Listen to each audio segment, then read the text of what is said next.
Good afternoon and welcome to Infineon Raceway in Sonoma, California. Hi everybody, I'm Ralph Shaheen along with Bill Adam.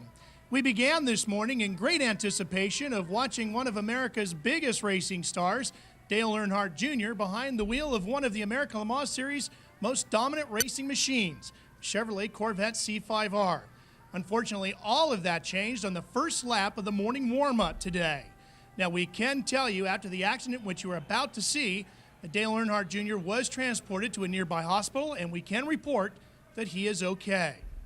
Let's take a look at that video replay now and take note of the yellow Corvette, Bill, inside the circle. Well, you'll see the car disappear just for a moment here as he veers suddenly off the track, and you'll see him reappear and sit motionless. Now watch this, incredibly frightening as, boom, the car suddenly explodes in a ball of flame. Dale is still in the car. Now we're on board and listen briefly. A little wheel spin, the sudden impact, look at gas splashing out the back, and then the worst possible thing, there's the explosion once again. Dale seems stunned for a moment. He is sitting in the middle of that fireball, still in the car. He struggles here to get out. One of the track workers right there runs over to assist him. He was taken out of the car. Again, as Ralph pointed out, thankfully he is fine, but very frightening. Hi, I'm JJ Lehto, driving for car number 38, ADT champion Audi with Marco Werner. I'm Oliver Gavin. I drive the number 4 CompuWare Chevrolet Corvette, and my teammate is Olivier Beretta. Hi, I'm Clint Field from Dublin, Ohio, driving the number 30 Marquis Financial Lola P2K40 Judd. I'll be driving with Robin Liddell this weekend. Hello, I'm Romain Dumas. I'm driving the car number 24, McKenna, Made2Web, Porsche Job Racing with Mark Lieb. Well, Ralph, last year there was a major shock here when David did finally beat Goliath in the prototype battle with the Dyson Racing team, overcoming the mighty Audi squads. And after qualifying at least, it looks like that battle will resume once again. American Butch Leitzinger qualified the number 16 Dyson Racing Lola second, but 700ths behind Germany's Marco Werner in the champion racing Audi. Now, we expected John Field to join that battle today, but unfortunately on Friday he had a major problem with his monocoque in the 37 car. The entry has been scratched. He's moved over to the number 30 machine, and that car sits on the pole in P2 with his young son, 21-year-old Clint Field, doing the driving duties there. 4 classes getting set to battle it out here at Infineon Raceway, and we're going green. And critical here for the Audi, the car on the right-hand side wants desperately to take the lead. He doesn't, barely gets in front of that little MG Lola. Marco Werner behind the wheel, the lead car, the Audi number 38, as we get started here at Infineon Raceway. Now the battle between these two cars up front, pretty dramatically different points of view. The Audi running a slightly larger motor. It weighs a little bit more, weighing roughly 2,000 pounds. The car following that blue and white Lola MG weighs about 300 pounds less. And because of the formula, it runs through a little bit of a different advantage or disadvantage at various points in the track. Taking a look at the different cars coming through, there you see the bright red Ferrari competing in the GT class, a car that won at Lime Rock just a week ago in that division. 4 classes, 4 races going on, all within one event. This is a car that is leading the P1 category, Marco Werner. And we'll make our way back to the GTS division, where, as we would expect, Bill, the Corvettes are running 1 and 2 with car number 4 out in front. Oliver Gavin leading Ron Fellows in Corvette number 3. Oliver Gavin from England is really blessed with a ton of ability. He has been blindingly fast in this car, as he is in every car. And Ron Fellows, a lot of the NASCAR fans know Ron Fellows because he runs a couple of Busch races each year and has been very successful driving those cars. It's the Alex Job cars running 1 and 2, and this is a team that's been very dominant in this division, and the number 24 is out in front right now. That's the machine with Romain Dumas from France behind the wheel, and he's being chased by his teammate Timo Bernhard in the number 23. But Bill, this team has been so dominant in the past, but not this year. No, it's quite amazing. Over the past years, they really have been the class setup in the American Le Mans Series. But this year, as the season has started, they've had 3 different winners in the last 3 races in the GT class. None of them being either of these cars. But there was a close call for the number 16 running in second in P1. Well, one of the challenges you see right there just got the nose ticked by the Ferrari, who eventually spun off because of that contact. But he didn't want to lose very much ground. That leading Audi tried to get underneath the Ferrari. There just wasn't room. You can see the car is just fine, but he has lost about 6 seconds to the Audi. He's making up a little bit of time. 6.4. Oh, Ralph, some problems is an understatement. A lot of smoke out from underneath this engine compartment. Where there's smoke, there is fire. There is an oil fire in the engine compartment of the Lamborghini. Peter Cox sits in the car. They've struggled getting this car up to speed. It really is a development program for these guys. It appeared at the racetrack for the first time only a few weeks ago, and they're really trying to develop this car. But obviously a bad oil leak here and still some fire. And the battle for the lead in GT is really heating up, and we're going to have a change for the lead. Earnhardt gets inside of his teammate Dumas and puts the other Alex Job machine to the front of the Porsche freight train. Welcome back to Infineon Raceway, just north of San Francisco in the wine country. We are under caution here, a full course caution for the number 43 GT class car. Leo Hendry was driving that Porsche 911 GT3, and it came to a stop. And there was also a problem for the car that was running up in the front of the P1 class. Butch, we understand you had a misfire issue with the car prior to the pit stop and then a fire. What's going on with the 16 car? Well, since we have a whole cacophony of problems here, we've got probably an ECU or a coil that went bad electrically, and then we also had a fuel leak on the return for the fuel line. So we've got just more problems that we can deal with. Well, there's also trouble in the GT class up at the front of that battle. Remember, we had a 5-car Porsche freight train going on, and watch this as Craig Stanton comes up to the inside of battle for second. Yeah, Craig got way too ambitious on this one, and he really T-boned the second Alex Job car, pushing him around backwards into the fence. Well, a quick update on Romain Dumas in the 24 machine, the Alex Job racing car. He got into that into Craig Stanton. He had to pit under the caution anyway because he had major overheating issues. They thought the radiator may have been split, but on further investigation, that is okay. But unfortunately, a lot of the bodywork has been torn up. They're on a bit of a lean spell here at Alex Job. This is the dominant team in GT. They've gone 2 races without a victory. Maybe it'll be 3 today. They've got to work on their hands. Well, with all those exchanges on pit road, there has been a change in the lead in P2 as we go back to green. The 56 of Jeff Bucknam now is leading there over the number 30. And the Dyson car on the outside there, that is Chris Dyson's car, being very cautious up through traffic right here. That's the sister car to the one we saw that had the fire. And Bill, that car had an ECU problem yesterday. And for those fans that are new to the American Le Mans Series, the ECU is basically the brains of the race car. It is. It's the thing that controls all of the function. Boy, Chris is being a little bit too cautious right there. He needs to get by cars a little faster. But Chris Dyson, the son of Rob Dyson, really nice young man, very talented, and driving this car very, very cautiously right now. They're going to try and play a waiting game. I think they realize they can't quite match the speed of Marco Werner in that leading champion ADT Audi. So what they want to do is to try and just hang on. And there is a GT leader there, car 45, Darren Law, Northern California native. They've kind of resumed the possession that we all thought they would resume here coming to Sears Point, because this is a home track for them, one that they're familiar with. They've got the race shop here. And based on what we saw on our last CBS broadcast from Mid-Ohio, these cars were so well set up. They just simply looked dominant.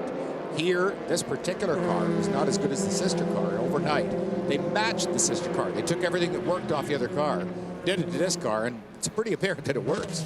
Well, with 4 classes going on, lots of action out there, and a change for the lead in P2. The 56 drops back to second place now as the 30 car has reestablished itself out front. Robin Liddell from Scotland behind the wheel and the new race leader in P2.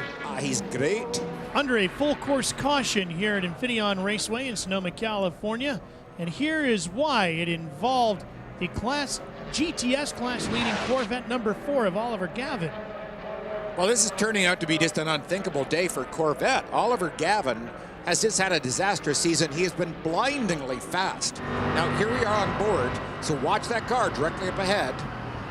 Turning up into one, he sees, oh man, that was a big impact.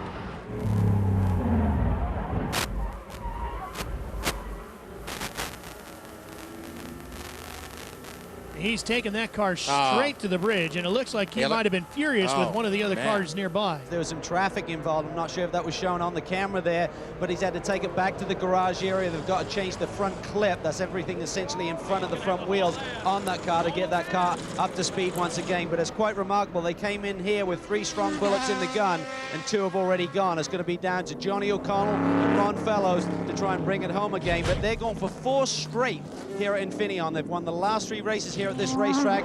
Checking out the action in that GT category, and a lot of it has taken place with the Alex Job team, and just in front of them, the Flying Lizard number 44 having its troubles today with Lonnie Pechnik. Heads up driving by that Alex Job car, just avoiding that, being able to go wide, and thankfully there was enough space. Now, once again, Flying Lizard off the outside of a 130-mile-an-hour corner here. Same car, same driver, just a little farther on down the track. Well, and just flat lucky, too. He missed every wall and came in with nothing more than a heart rate that was double. And Kevin Buckler's team has had its troubles today. Patrick Long suffering with the flat right rear.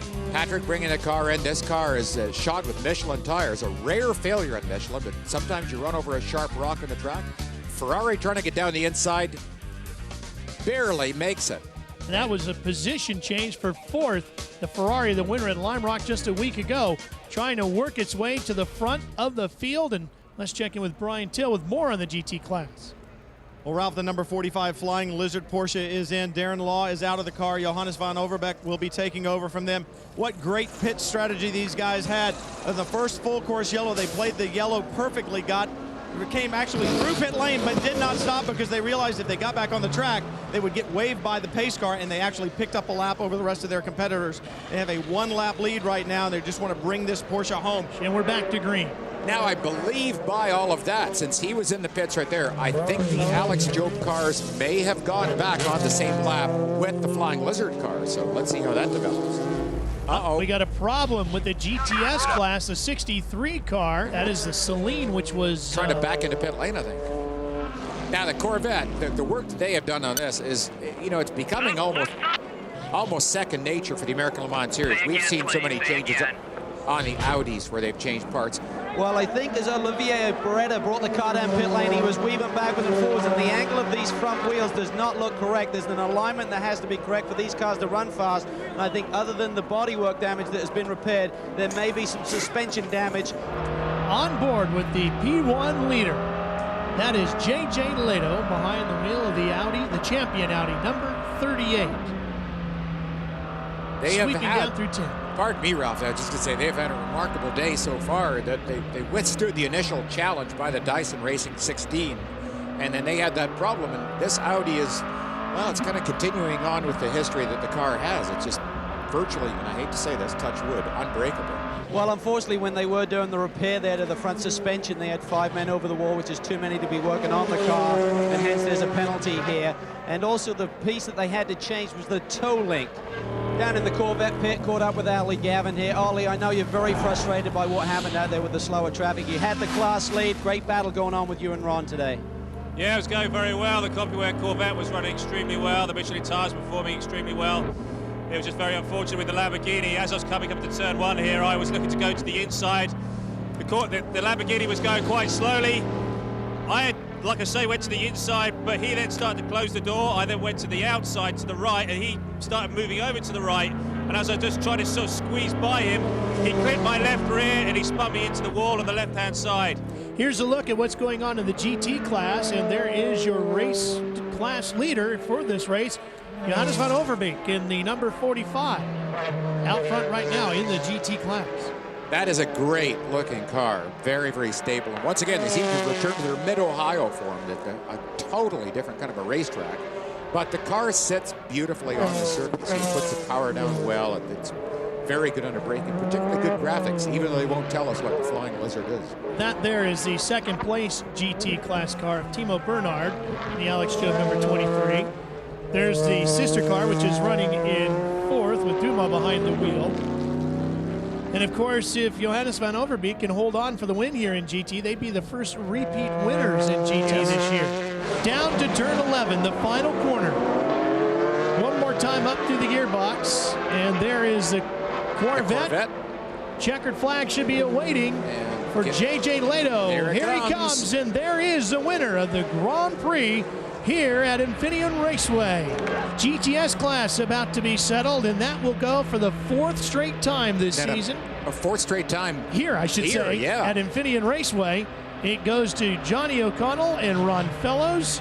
Johannes van Overbeek takes the checkered flag for him and his teammate Darren Law as the Flying Lizard crew celebrates a win here at their home track.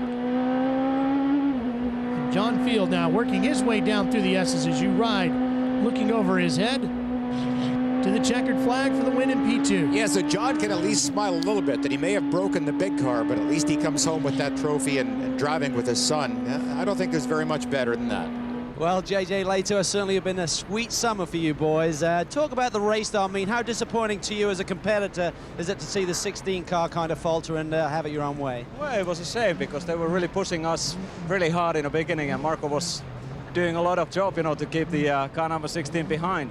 Then they had the problem, and after that, it was very controllable, the race. Car 20 was pushing a little bit, and I thought that, maybe with Andy getting in a car, it's going to be even more push, but it was quite controllable all the way, and didn't really have any problems. I just had to push a little bit before the splash and dash. Brad was saying on the radio that can it just go a little bit faster, just get a little bit more gap, and I did it, came in, we had a good stop, and that was it.